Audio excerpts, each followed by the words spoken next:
시리즈 포스트 코로나 첫 번째 시간은 실외 마스크는 의무 해제됐지만 사람들은 여전히 실외에서도 마스크 벗는 것을 주저하고 있다.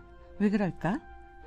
마스크를 쓰는 것으로 상징되는 코로나19의 영향 속에서 사람들은 어떻게 살아왔으며 무엇을 보고 또 느꼈을까 하는 시각으로 이야기를 전개해봤습니다. 특히 코로나19로 우리가 겪고 있는 일들, 영유아들에게 마스크가 미치는 영향을 집중 조명해봤고요. 10대 청소년들의 교육 현장에서 지난 3년여간 기본값이 된 마스크로 인한 좋은 점, 나쁜 점, 앞으로 예상되는 일상에서 만날 마스크에 대해 이야기를 나눠봤고요. 포스트 코로나 두 번째 시간은 갓 20살 미영님과 함께 20살의 고민과 포스트 코로나 시대는 이랬으면 좋겠다 하는 바람, 희망 등도 조명했습니다. 네, 포스트 코로나 오늘 마지막 시간은요. 이제 20대를 잘 매듭 지으려는 열혈 청년 김준영 청년과 함께 포스트 코로나 시대를 맞이하여 호시국에 어려웠던 점, 사실상 코로나의 유행도 완전히 끝나지 않았는데 이런 무언가를 말하기는 조금 조심스럽습니다만은 네, 코로나가 우리 곁을 쉽게 떠날 것 같지는 않은 그런 불안한 예감이 한켠에 늘 자리 잡고 있습니다. 팬데믹 이후를 이야기하기엔 기다림의 시간이 조금 더 필요하지 않겠느냐라는 의견을 조심스럽게 내비치는 이제 30즈음 김준영 청년과 이야기를 나눠보기로 하겠습니다.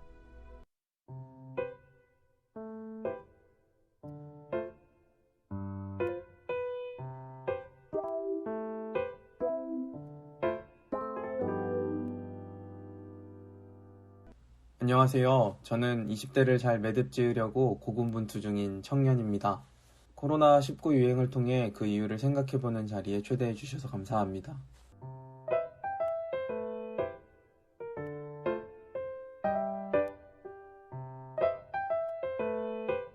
사실 유행이 채 끝나지도 않았는데 무언가를 말하기는 좀 조심스럽습니다. 팬데믹 이후를 이야기하기에는 기다림의 시간이 조금 더 필요하지 않을까라는 생각을 해보게 돼요. 그렇지만 우리가 지나오고 있는 팬데믹을 단순한 감염병의 지속이라기보다 우리의 삶 전체를 흔들어 놓고 있는 낯선 순간들로 복귀하는 시도는 가능할 것 같습니다.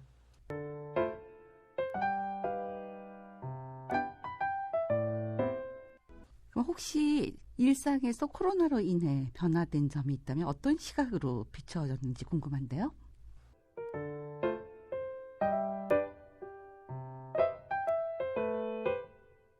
하고 개인의 책임을 지나치게 강조해서 이 문제를 극복할 수 없는 애매함 속에서 우리는 코로나 이후 사회를 어떻게 받아들일 수 있을까라는 질문을 공존해야 된다라고 생각합니다. 제가 던지는 질문과 대답은 그래서 모호하기도 하고 한편으로는 지극히 개인적이고 사소한 경험으로 들리실 수도 있을 텐데요. 하지만 코로나 시대를 지나오면서 경험한 제 이야기와 여러분의 경험이 만나는 느슨한 접점은 분명히 있을 거라는 좀 강한 희망을 품게 됩니다.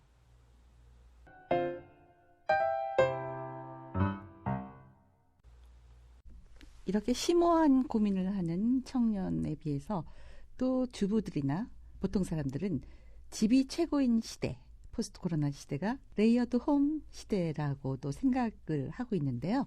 사회적 거리두기, 이제는 우리에게 뗄래야 뗄 수 없는 그런 존재가 됐죠.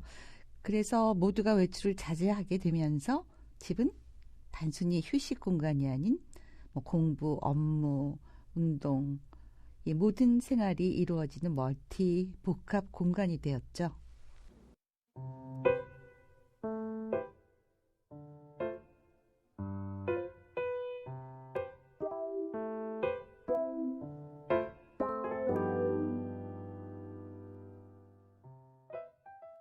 외출을 자제하게 되면서 집이 단순히 휴식의 공간이 아닌 공부와 업무, 운동 등 모든 생활이 이루어지는 멀티 복합 공간의 기능을 하게 되었어요.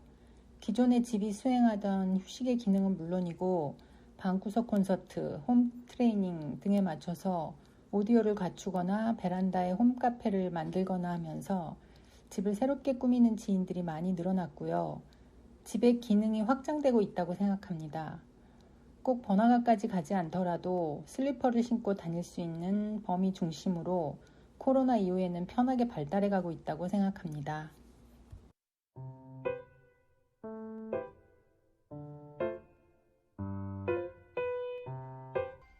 팬데믹 시대에는 집이 최고인 시대를 주장하는 그런 주부의 이 의견을 들어봤는데요. 김준영 청년은 집이라는 개념에 대해서 팬데믹 기간에 어떤 생각을 했을까요? 저는 팬데믹 기간에 집에서 주로 지냈어요. 특히 강도 높은 사회적 거리두기가 한창일 때에는 대학원 수업은 물론이고 세미나, 조교 업무도 모두 재택으로 했습니다. 심지어 거의 반년 동안은 교회도 온라인 예배로만 출석을 했습니다. 처음에는 현관문을 열지 않아도 책상 앞에서 제가 해야 하는 일의 대부분이 가능하다는 사실이 조금 신기하기도 하고 말로만 듣던 그 뉴노멀이라는 미래 시대가 실현되는 것 같아 설레기도 했습니다. 그런데 꼬박 한 달 정도 거의 모든 생활을 집에서 하다 보니 여러 문제점들이 좀 보이기 시작하더라고요. 크게 두 가지 문제를 꼽을 수 있을 것 같은데요. 하나는 디지털 피로도가 높아지는 상황이었고, 다른 한 가지는 감당하기 힘들 정도로 늘어나는 일회용품 사용량이었습니다. 집안에서 세상과 연결할 수 있는 유일한 통로는 온라인이었습니다. 팬데믹을 기점으로 인터넷 플랫폼 사업이 급성장을 했던 이유도 이 통로의 역할을 제대로 할 수 있는 여건이 마련되지 않은 상태에서 마주해야 하는 새로운 시대의 유일한 대안이었기 때문이었던 것 같습니다. 한동안은 온라인 공간이 발전하기만 하면 오프라인 공간은 덜 중요하겠다는 생각을 했습니다. 모든 정보를 실시간으로 확인할 수 있었고 앉은 자리에서 세계 어느 공간과도 쉽게 연결해서 살아가니까 몸은 멀어져도 마음은 멀어지지 않겠다는 기대도 있었습니다.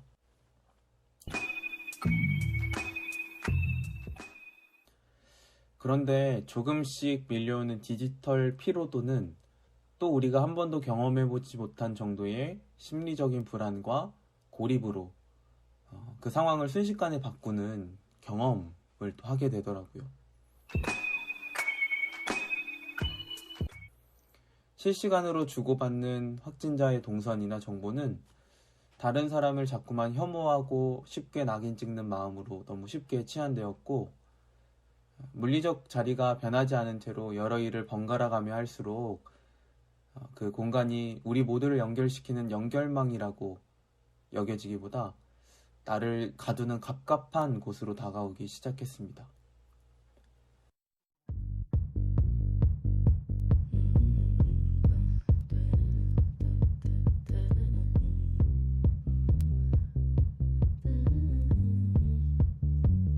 그런데 일본에서 1990년대부터 사회적 문제가 되고 있는 히키코모리 현상이 최근 해외는 물론 우리나라에도 급속도로 퍼지면서 주목을 받고 있습니다. 히키코모리는 일본어로 틀어박히다를 뜻하는 것으로 가족과 대화가 단절되거나 사회활동에 적응하지 못해 밖으로 나가지 않고 자신의 방이나 특정 공간에서 장기간 머무르는 생활 방식을 말합니다. 한국에선 은둔형 외톨이라고 알려져 있습니다. 일본 버블 경제 붕괴 시기인 1990년대에 본격적으로 떠오른 히키코모리 문제는 2000년대 들어 게임, 소셜미디어 중독 등으로 인해 젊은 층에서 더욱 심화하고 있다는데, 더욱이 최근 코로나 팬데믹으로 재택근무가 이어지면서 집에서 혼자 오랜 시간 지내게 되는 이들을 중심으로 히키코모리 사례가 늘고 있다고 합니다. 가족 간 유대가 강한 아시아와 라틴계 국가일수록 부모와 잠시 떨어져 살게 되거나 사소한 다툼이 생길 경우 히키코모리로 발전할 가능성이 높아지고, 가족 유대관이 끈끈한 우리나라에도 재택근무, 게임, 소셜미디어 중독으로 포스트 코로나 시대에는 히키코모리가 늘까 우려됩니다. White shirt, now red, my bloody nose sleeping. Your shadows creeping around like no one knows. Think you're so criminal. Bruises on both my knees for you. Don't say thank you. Oh please, I do what I want when I'm wanting to. My soul so cynical. So you're a tough guy, like you're really rough guy. Just can't get enough guy, just always so puff guy. I'm that bad type, make your mama sad type, make your girlfriend mad type, might seduce your dad type. I'm the bad guy. 전문가들은 이렇게 히키코모리에 대해서 이야기를 하고 있는데요. 팬데믹 기간 동안 집에서 벗어나기가 힘들어하는 사람들이 자신도 모르게 히키코모리가 되는 그런 경우도 있기도 했고요. 또 집에서 할 수 있는 유일한 소통기관인 그런 게임은 물론 인터넷에 중독되기도 하죠. 그리고 무엇보다도 혼자 지내다 보면 자연히 분노하는 순간이 쌓인다고 해요.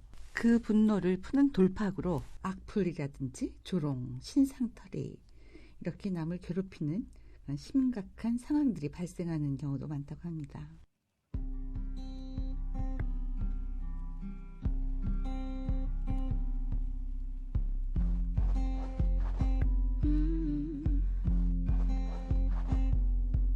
Wake up and smell the coffee. Is your cup half full or empty? When we talk, you say it softly, but I love it when you're awfully quiet.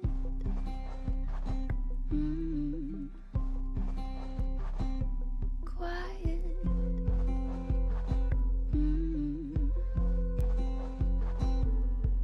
You see, a piece of paper could be a little greater. Show me what you could make her. You'll never know until you try it.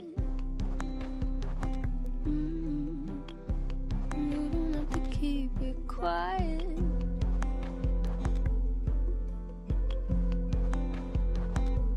And I know it makes you nervous, but I promise you it's worth it to show 'em everything you kept inside. Don't hide,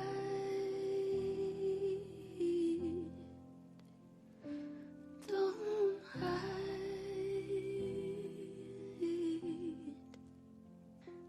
Too shy to say, but I hope you stay. Don't hide away. Come out and play.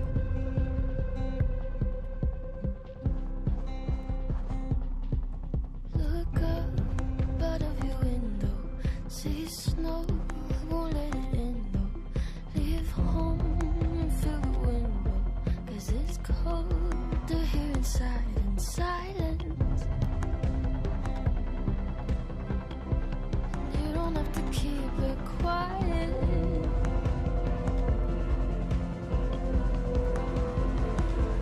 Yeah, I know it makes you nervous, but I promise you it's worth it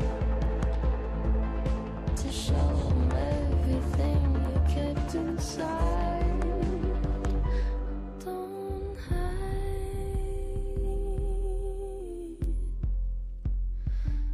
don't hide. Too shy to say, but I hope you stay. Don't hide away. Come out and play.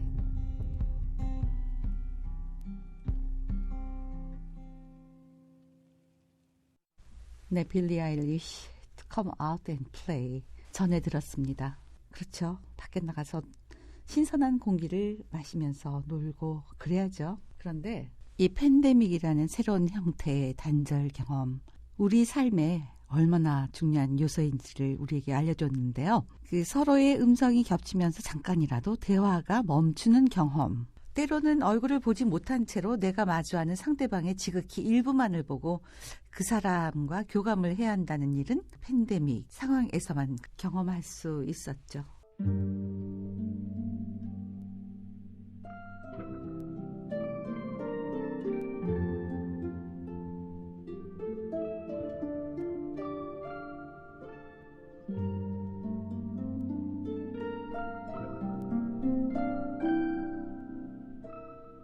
특히 새로운 형태의 단절 경험은 인간의 오감이 아주 사소해 보이지만 얼마나 우리의 삶에 중요한 요소인지를 알려주기도 했습니다.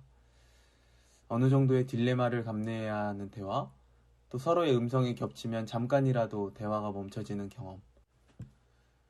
발화를 통해서 언어적 의사소통이 거의 유일한 의사소통이 되었던 그 시기에 내가 마주하는 상대방의 지극히 일부만을 보고 심지어 때로는 얼굴을 보지 못한 채로 그 사람과 소통하고 교감해야 하는 일은 팬데믹을 통해 우리가 그동안 놓치고 있던 관계의 다양성을 새롭게 떠올리게 했습니다.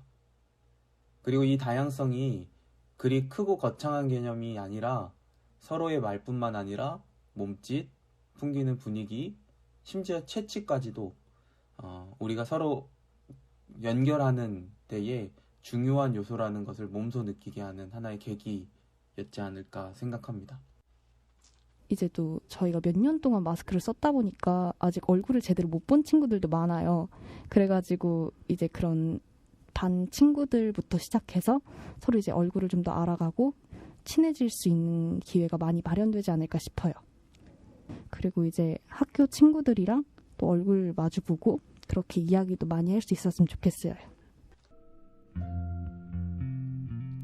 Someone like you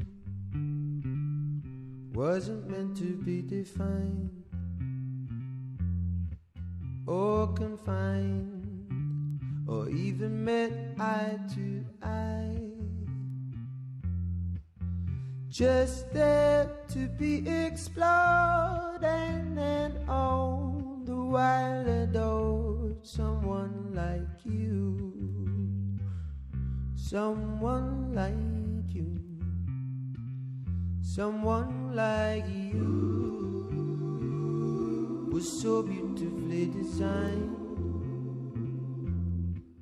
from the hand all the way to the mind.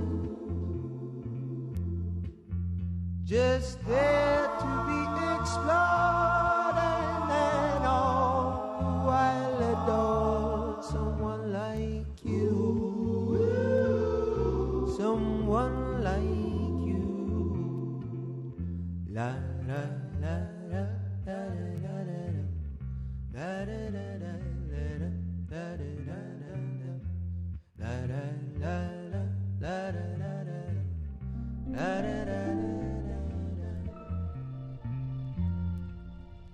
네, 20대에서는 이러한 고민하기가 쉽지 않은데 일회용 용기, 그렇죠. 최근 일회용 플라스틱은 설 자리를 잃고 가는 분위기죠.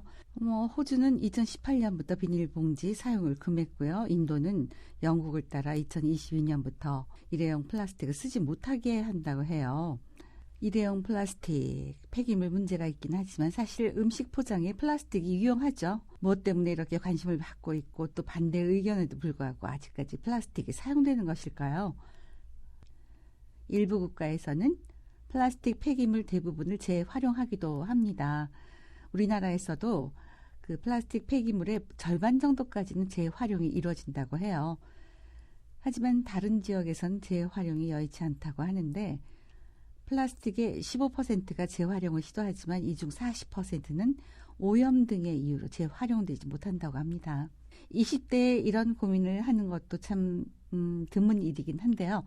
어쨌든 이야기 들어볼까요? 다른 한편으로는 우리가 무심코 사용하는 일회용품에 대해서 조금은 진지한 고민, 걱정이 또 드는 시기이기도 했습니다. 팬데믹이 한창일 때 집 밖에서는 제대로 된 식사를 하기 어려웠고 또 밖에서 나가서 무언가를 한다는 것, 특히 음식을 섭취한다는 것은 불특정 다수와의 접촉이 나 혹은 내 주위에서 확진자가 나올 수 있는 가능성을 높이는 어리석은 행동이라는 생각으로 이어져서 좀 배달 음식을 많이 시켰던 것 같습니다. 굳이 배달 음식이 아니더라도 여러 업체가 제공하는 빠른 배송이나 새벽 배송 시스템을 통해 구매하는 물건의 수도 상당했고요.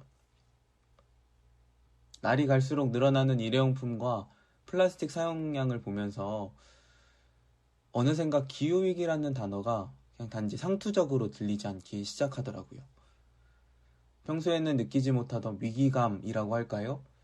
편리하다는 이유만으로 자연스럽게 일회용품을 쓰던 습관이 과연 우리의 삶에 어떤 영향을 끼칠지 고민하게 되었고, 그 고민은 자연이라는 어떤 생태계에 대한 저의 태도 혹은 관심을 돌아보게 되는 계기를 마련하기도 했습니다. 우리가 처음 겪는 팬데믹인데요. 전문가들은 사스, 신종플루, 메르스, 코로나19까지 바이러스가 창궐하는 주기가 점점 짧아질 거라고 예측하고 있더라고요. 그리고 이 바이러스가 창궐하는 주기가 좁혀지면 좁혀질수록 우리가 그동안 생각했던 위기보다 더 큰 공경에 처할 것이라는 전망도 여기저기서 들려오고요. 또 실제로 우리가 그 위기의 세월을 여전히 보내고 있는 것도 사실입니다. 제가 전문가들처럼 코로나 이후를 전망할 수는 없겠지만 우리가 가시적인 연결은 물론이고 생태계나 다른 어떤 영역에서 조금은 우리에게 그동안은 비가시적인 영역으로 여겨져 왔던 부분에서까지 우리가 어떻게 연결되어 있는지를, 또 그 연결이 어떻게 약해지고 있는지를 생각해보는 하나의 계기이지 않을까, 그렇게 생각을 하게 됩니다. 또 그 연결을 제대로 하기 위해서, 다시 한번 그 건강한 연결망을 만들기 위해서 우리가 놓치고 있던 새로운 삶에 대한 고민을 보다 진지하고 꾸준하게 할 때가 왔다는 생각도 듭니다. 바이러스가 창궐하고 또 그 위기를 극복하는 백신이 등장하는 등의 의학적인 대안뿐만 아니라 우리가 정말 우리의 삶의 전반을 한번 돌아보고 새로운 기계, 시스템, 또 발전 앞에서 과연 인간과 인간, 생명과 생명이 어떻게 연결되어 있는지를 성찰할 때가 온 것 아닐까, 이렇게 생각해 봅니다. 아직 끝나진 않았지만 코로나19가 하나의 터닝 포인트, 기점이 되어서 우리에게 새로운 삶의 태도들, 또 우리가 삶을 마주하는 우리의 실천들을 다시 한번 좀 점검하고, 또 우리가 어떻게 연결되어 있는지를 좀 그동안의 생각보다는 조금 다른 상상으로 만들어가야 되는 시기이지 않을까 생각해 봅니다. 코로나는 우리의 생각의 표준, 또 우리의 삶의 태도를 좀 바꾼 것 같아요.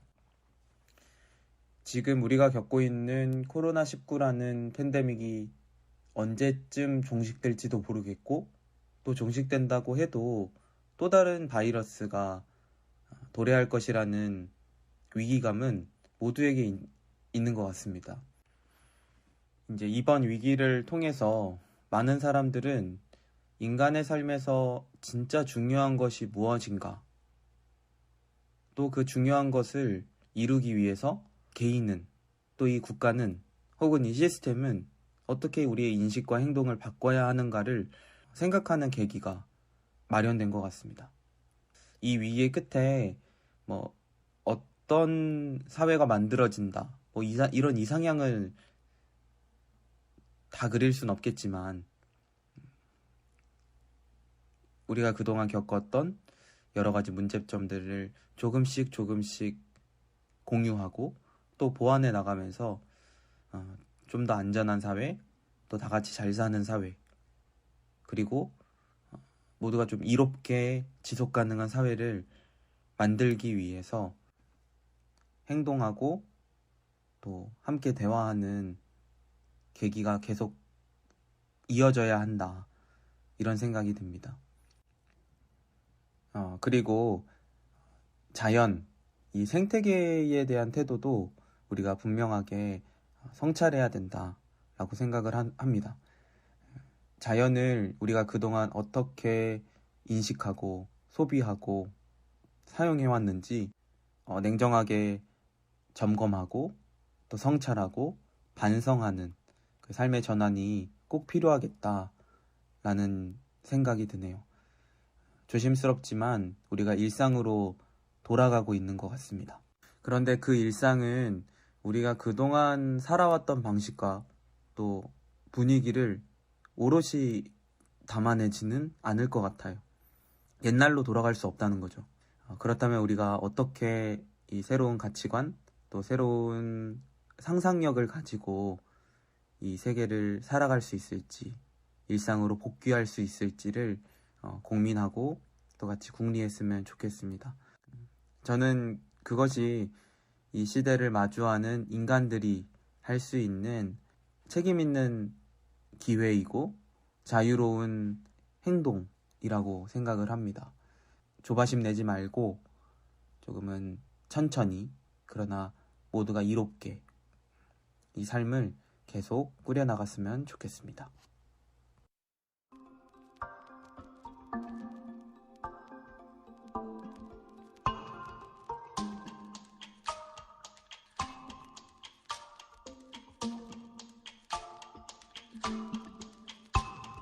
저는 기독교인입니다.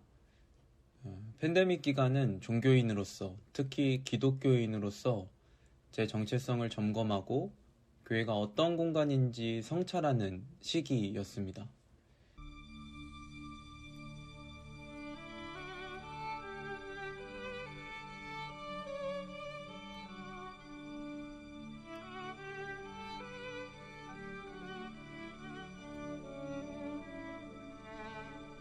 특히 코로나 초기에 교회가 집단 감염의 위험성에 가장 취약한 공간으로 여겨지고 고위험군 대상으로 분류되고 교회발 대규모 집단 확진자의 발생은 신앙인으로서 솔직히 당혹스러운 경험이었습니다.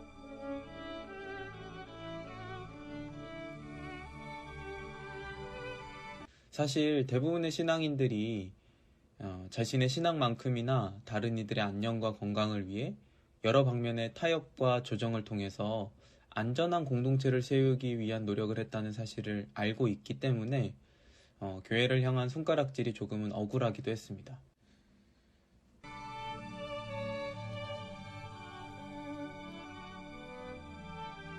그러나 오늘날 우리가 종교인으로서, 신앙인으로서 신에게 드리는 시간과 마음과 결단이 어떻게 드러나면서 살아왔는지를 성찰하는 중요한 시기이기도 했습니다.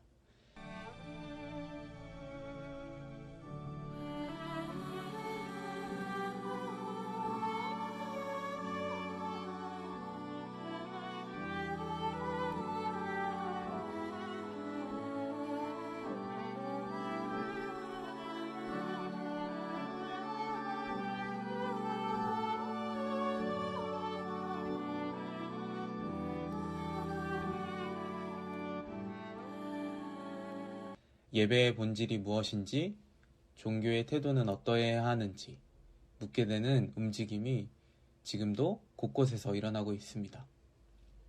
사실 일반화할 수는 없지만 팬데믹 이후 종교기관은 더 큰 위기와 어려움에 직면할 것이라고 짐작해 봅니다. 모이기에 힘쓰는 일이 반강제적으로 중단되었고 시간이 지날수록 종교인들 사이에서도 그 대면의 의미가 각자의 상황에 따라 달라지고 있습니다. 눈에 보이는 교인 수가 더 줄어들 것으로 여기저기서 예측합니다. 그런데 한편으로는 어느 때보다 종교의 역할, 태도가 중요해진 시대가 도래했다고도 생각합니다. 종교를 의미하는 영어 단어 religion의 어원은 라틴어 렐리기오인데요. 이 렐리기오라는 라틴어의 두 가지 어원적 배경이 있습니다. 하나는 다시 읽다 라는 뜻이 있고요. 다른 배경은 다시 연결하다라는 의미가 있습니다. 그러니까 종교란 신과 인간, 인간과 인간, 인간과 세상을 어떻게 읽고 이해하고 연결하는지에 대한 관심을 가지고 있음을 반증합니다. 체코의 신학자 중에 토마시 할리크라는 사람이 있는데요. 그 사람은 신앙의 의미를 이렇게 소개하더라고요.